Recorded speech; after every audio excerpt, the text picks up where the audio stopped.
Okay, what are we going to do? What are we going to do with all so much suffering around the world? For the children who have been injured or even killed or even whatever, and lost their families and parents and dogs and friends, in the recent wars and maybe in all wars. Now we have this terrible war in the Ukraine and in Palestine.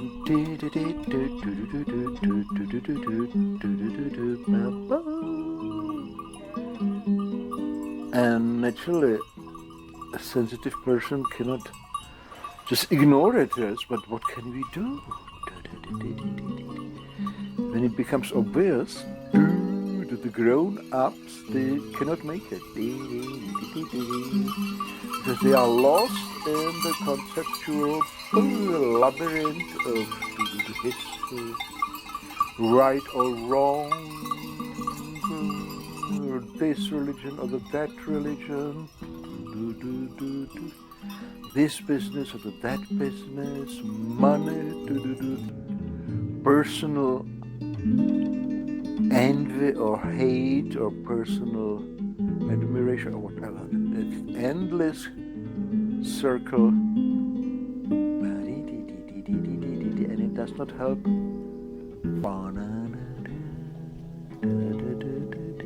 And children cannot understand it. They can only feel the terrible situation. They want to play. They want to admire beautiful flowers, feel the wind on their shoulders.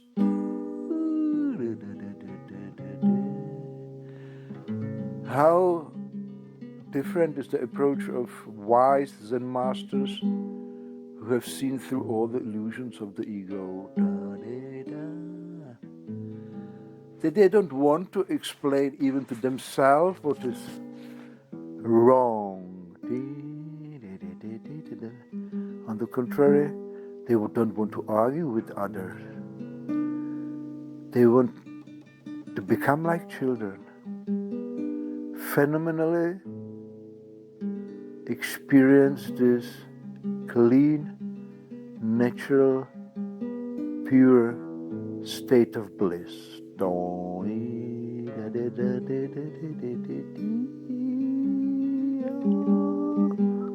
As they say, the whole day I spent outside playing snowball with the children. Chased amid fusions of wonder, in moments hardly seen forgotten, colored in pastures of chance dancing leaves, cast spells of challenge, amused but real in thought. We fled from the sea. Dawn of thought transferred through moments of days on the searching of revealing corridors of time, provoking memories, disjointed but with purpose. Craving penetrations of the links with the self-instructors, sharp and tender love as we took to the air, a picture of despair. Dawn of our power, and music descending as fast as misused expression, as only to teach the best, to reveal passion, chasing latent corners, and we dance from the ocean. Dawn of love sent within us, colors of awakening among the many want to follow, only tunes of a different age, as the links stand our endless caresses for the freedom of life everlasting. Or a twig cracks in the wood, soft rain falling on my face. This is very much closer to the inner phenomenal experience of children that political, economical, and scientific and religious discussions about the causes of the war.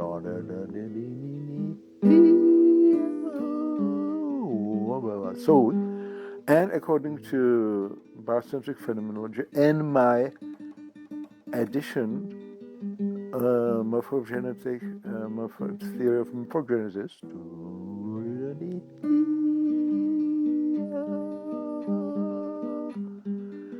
the souls of the children who suffer or are killed probably fly into the realm of Akashic records, where the pure emotions of childhood are condensed. They draw together and build an informational realm that has been felt by many sensitive grown-ups and young people, and may have been called even paradise by certain theoreticians. No? And there we go, and there we play, and there we feel, and there we send the message to this cloud. We are still here, and we feel like you.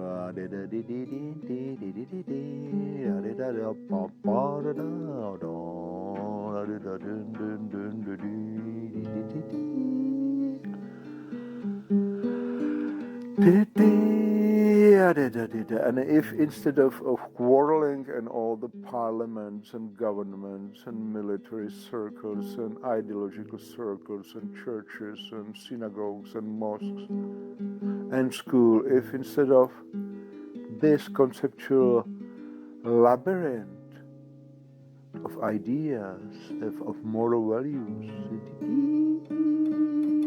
the grown-ups would practice every day a kind of Zen, childlike state of innocence, I think the planetary civilization would be saved, and would be, everyday life would be much more beautiful. The Aborigines would not have problem to do that. They were much more like children. I mean not only the Australian Aborigines, but all the so-called primitive cultures.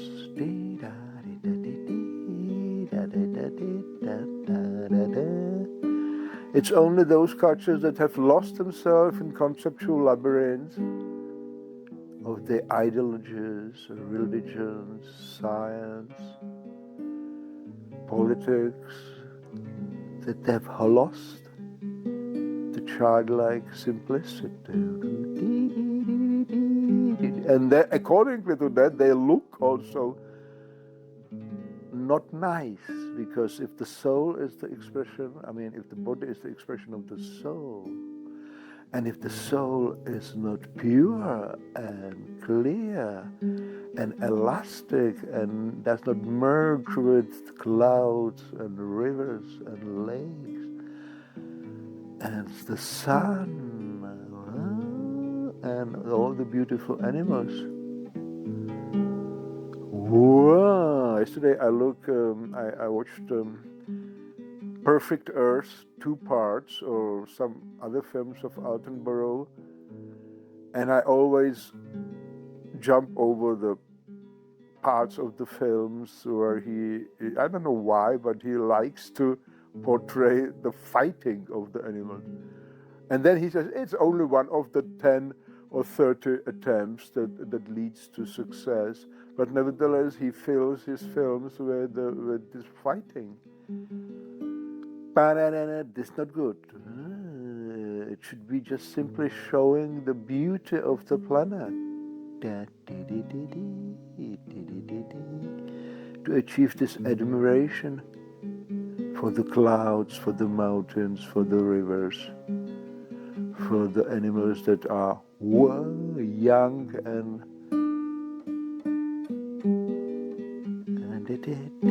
this certainly is the part of the phenomenal experience of the planet, which could also be called paradise.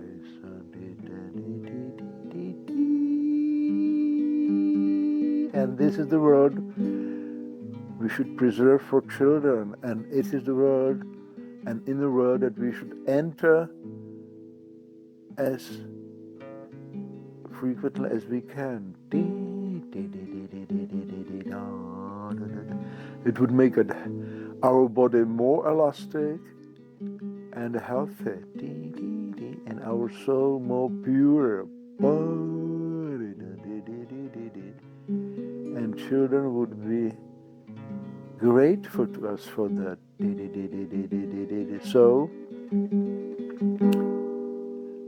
not only, as Nietzsche has said, the educators must be first educated, the educators must also learn how to become children, to be accepted by the young girls and boys. So this is my message. This is my message to all those children who suffer or have even died, to their souls.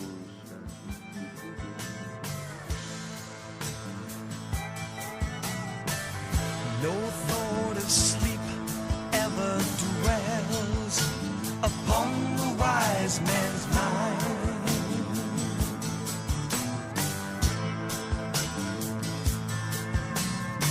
Some task or audience stealing every moment of his time.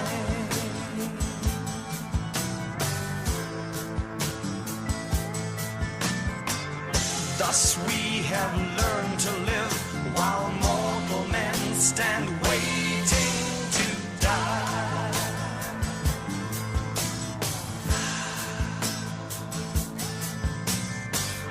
How can we do what must be done in just one short life?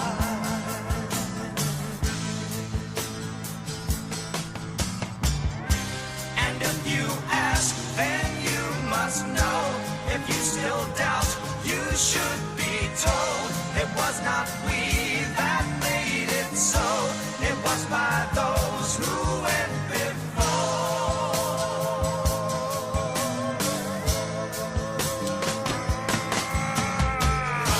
And there you sit, tomorrow's child, so full of love, so full of life. But you must rise to meet the day, lest you